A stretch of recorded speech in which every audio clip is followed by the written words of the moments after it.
नमस्कार सभी भक्तजनों को। भोलेनाथ की कृपा आप सभी पर बनी रहे। आज इस वीडियो में सोमवार व्रत कथा सुनाने जा रहे हैं। कोई भी व्रत हो, कथा सुनने के बिना पूर्ण फल नहीं देता और भगवान शिव शीघ्र अपने भक्तों पर प्रसन्न होकर मनोवांछित फल प्रदान कर देते हैं। सुख, शांति, भोग, मोक्ष और आयु देने वाले हैं भगवान शिव। तो सुनते हैं इस कथा को। सुनिए। एक साहूकार बहुत धनवान था। उसको धन आदि किसी बात की कोई कमी नहीं थी, परंतु पुत्र न होने के कारण वह अत्यंत दुखी था।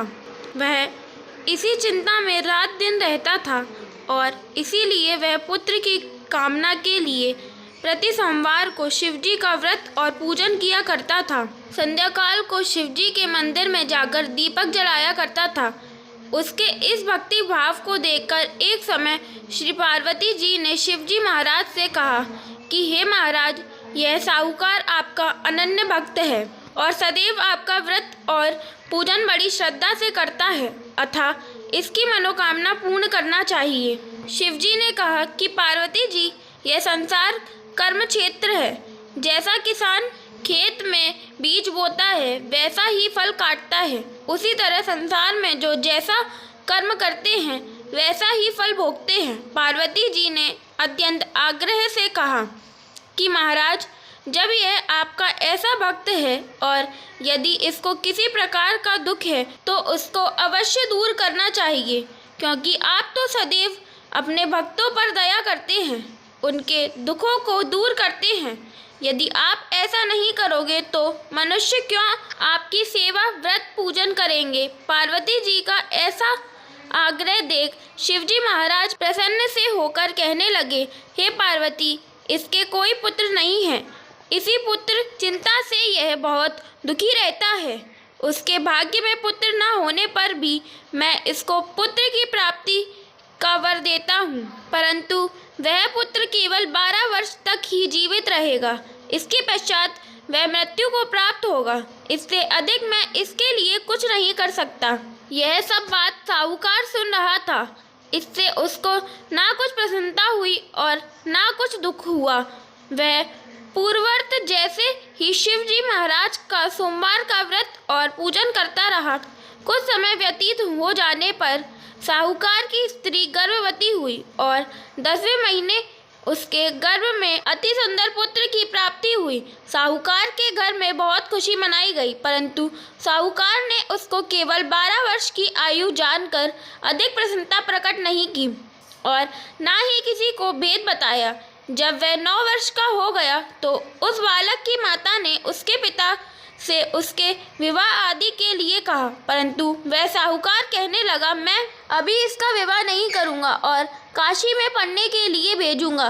फिर उस साहूकार ने अपने साले अर्थात बालक के मामा को बुलाया, उसकी बहुत सा धन देकर कहा, तुम इस बालक को काशी में पढ़ाने के लिए ले जाओ और रास्ते में जिस जगह भी जाओ वहाँ यज्ञ करते, दान देते तथा ब्राह्मणों को भोजन कराते जाओ। इस प्रकार वह दोनों मामा भांजे सब जगह यज्ञ करते और ब्राह्मणों को भोजन कराते जा रहे थे। रास्ते में उनको एक शहर दिखाई पड़ा। उस शहर के राजा की कन्या का विवाह था और दूसरे राजा का लड़का जो विवाह के लिए बारात लेकर आया था वह एक आँख से काना था। लड़के के पिता को इस बात की बड़ी चिंता थी कि कहीं वर को देख कन्या के माता पिता विवाह में किसी प्रकार की अड़चन पैदा न कर दें।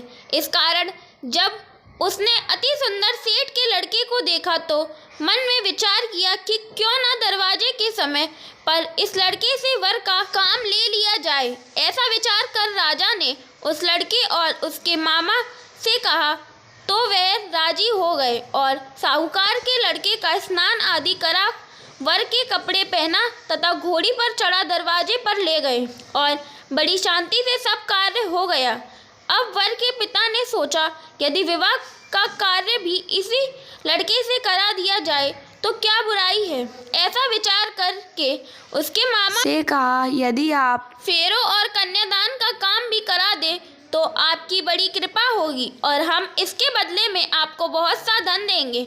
उन्होंने स्वीकार कर लिया और विवाह कार्य बहुत अच्छी तरह से हो गया। परंतु जिस समय लड़का जाने लगा तो उसने राजकुमारी की चुन्नी के पल्ले पर लिख दिया कि तेरा विवाह तो मेरे साथ हुआ है, परंतु जिस राजकुमार के साथ तुमको भेजेंगे वह एक आंख से काना है और मैं तो काशी जी पढ़ने जा रहा हूँ। उस राजकुमारी ने जब अपनी चुंदड़ी पर ऐसा लिखा हुआ पाया तो उसने राजकुमार के साथ जाने से इनकार कर दिया और कहा कि यह मेरा पति नहीं है, मेरा विवाह इसके साथ नहीं हुआ, वह तो काशी जी पढ़ने गया है। कुमारी के माता पिता ने अपनी कन्या को विदा नहीं किया और बारात वापस चली गई। उधर सेठ का लड़का और उसका मामा काशी जी पहुंच गए।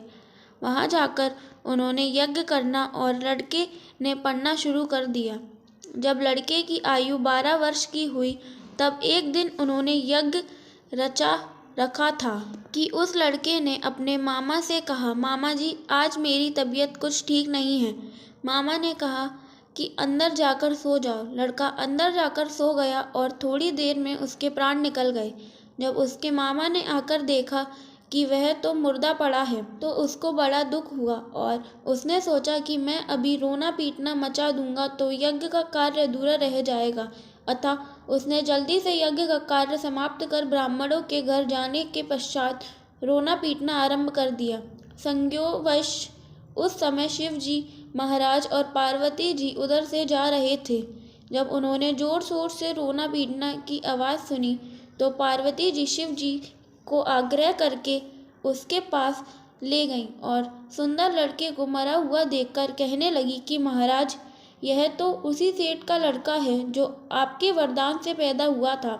शिव जी ने कहा कि पार्वती जी इसकी आयु इतनी ही थी सो भोग चुका।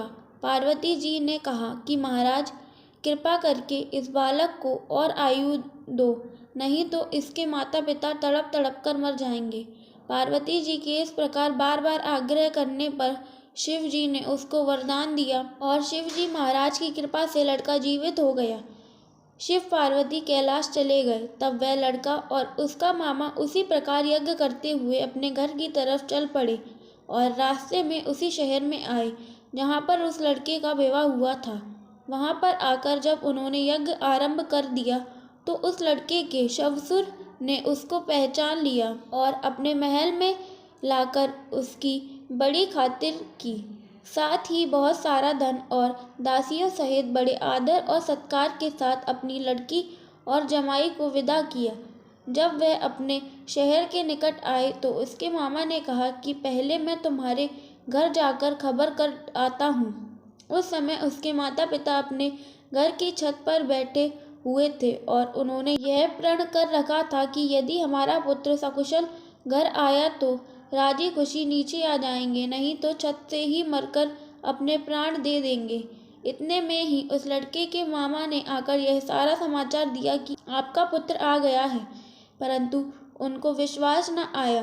तब उसके मामा ने शपथ पूर्वक कहा कि आपका पुत्र अपनी स्त्री तथा बहुत सारा धन लेकर आया है। तो उस सेठ ने बड़े आनंद के साथ उनका स्वागत किया और बड़ी प्रसन्नता के साथ रहने लगे। इसी प्रकार जो कोई भी सोमवार का व्रत धारण करता है अथवा इस कथा को पढ़ता या सुनता है उसके दुख दूर होकर उसकी समस्त मनोकामनाएं पूर्ण होती हैं। इससे लोक में नाना प्रकार के सुख भोगकर अंत में सदाशिव के लोक की प्राप्ति हुआ करती है। व्रत में इस कथा को सुनने से भगवान शिव मनोवांछित फल प्रदान करते हैं और महादेव की कृपा सदा बनी रहती है। तो बोलिए भगवान शंकर और माता पार्वती की जय।